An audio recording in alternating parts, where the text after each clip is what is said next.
алқасы бүгін өте маңызды сұрақпен жиылып отырмыз. Ол мынау қазақ елі мен Қытай Халық Республикасының арасындағы визасыз режим.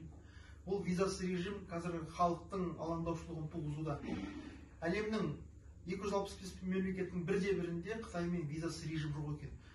Біз түгілі әлемнің азуын айға білеген алпауыт мемлекеттер Қытайдан қорқады, Қытайдың санынан қорқады, Қытайдың жаулап алуынан, адам арқылы жаулап алуынан қорқады, тыныш, бейбіт сауда жолымен жаулап алуынан қорқады.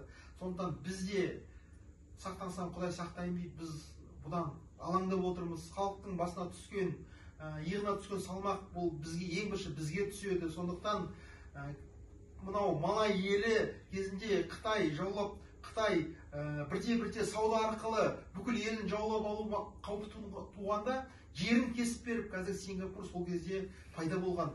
Біз тарихтан сабақ алуымыз керек.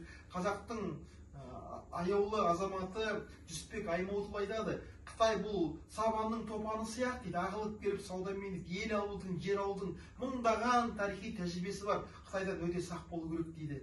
Сондықтан біз қазіргі кездегі тәуелсіздігімізді әлі нығайтпай тұрып, мынау ұланғайыр жерді адам санымен толтыра алмай отырып, біз Қытаймен визасыз режимге бір ауыздан қарсымыз.